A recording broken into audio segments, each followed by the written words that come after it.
Subscribe करें हमारे YouTube channel साधना gold को और पाएं वीडियोस सबसे पहले।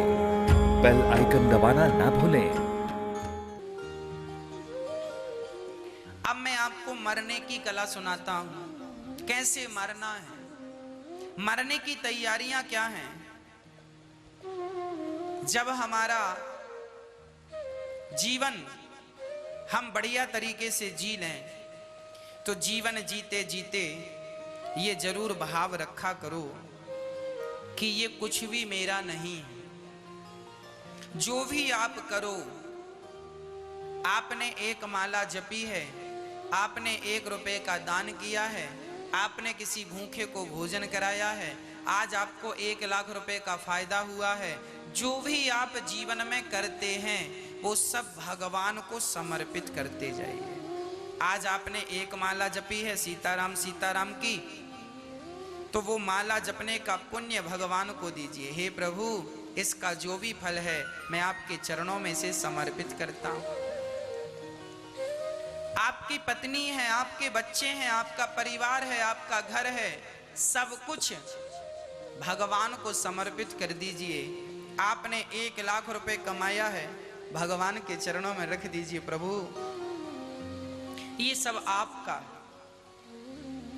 जो भी अच्छा करो वो सब भगवान के चरणों में समर्पित करते जाओ। और आप ऐसे जीवन जियो कि भगवान से जुड़ा हो। सवेरे आप जल्दी उठो तो सुबह का उठना भी भगवान से जुड़ा होना चाहिए। कैसे? जब आप सुबह उठें तो इसलिए उठें कि हे प्रभु, मैं जल्दी से उठ करके आपका स्नान कराऊंगा, आपका पूजन करूंगा, आपको स्नान करा करके और मैं बड़े प्रेम से आपका दर्शन करूंगा। तो जब भगवान के लिए आप उठेंगे तो आपका उठना भी भक्ति का अंग हो जाएगा। स्नान करेंगे तो स्नान भी भक्ति से जुड़ गया भगवान से कि मैं भगवान के लिए स्नान कर रहा हूं, स्नान करके उनको स्नान कराऊंगा, तो वो स्नान करना भी भक्ति का अंग हो गया। और आप स्नान करके भगवान की जब सेवा करने लग जाएंगे तो भगवान से जुड़ी हुई हर क्रिया, आप दफ्तर, आप पैसे कमाने, आप नौकरी करने जा रहे हैं, दफ्तर जा रहे हैं, अपने ऑफिस में जा रहे हैं, तो आप ऑफिस जाइए, पर इसलिए जाइए कि प्रभु, ये जो हम कर रहे हैं, जो भी हमें पैसा मिलता है महीने का 10,000, 20,000, 50,000, 1 लाख, 5 लाख, 10 लाख, जो भी पैसा हमें मंथली महीने का मिलता है वो प्रभु इसलिए हम कमा रहे हैं कि उन पैसों से हम आपकी सेवा कर सकें, आपको बढ़िया धूप दीप नैवेद्य आपको भोग लगा सकें और आपके दिए हुए धन से दीन दुखियों की, जरूरतमंदों की कुछ सेवा कर सकें। जब आप अपनी हर क्रिया भगवान से जोड़ देंगे तो आपका सब कुछ करना भक्ति हो जाएगा। कोई चीज नहीं बची, बस हर क्रिया भगवान से जोड़िए, सब चीजें भगवान से जोड़ दीजिए। सुखदेव भगवान कहते हैं, जो व्यक्ति हर कार्य मुझसे अर्थात ईश्वर से जोड़ता है, भगवान कृष्ण गीता में यही कहते हैं, सर्वधर्मान परित्यज्य मामेकं शरणं व्रज अहं त्वा सर्व पापेभ्यो मोक्षयिष्यामि मा शुचः। कह रहे हैं, भगवान कृष्ण कहते हैं, अर्जुन तू सब कुछ अपने लौकिक कर्मों को छोड़कर मेरी शरण में आ जा। जो भी तू कर्म कर मेरे को समर्पित करता चल, फिर देख मैं तेरे समस्त पापों का नाश करके तुझे मोक्ष का अधिकारी बना दूंगा। ये भगवान का प्रॉमिस है हम सभी के लिए। इसलिए भक्तों, जो भी किया करो भगवान के लिए, भगवान से जोड़कर किया करो। हाँ, सदा भगवान का ध्यान, भगवान का चिंतन अहरनिश बना रहे, यही तैयारियां हैं मृत्यु की।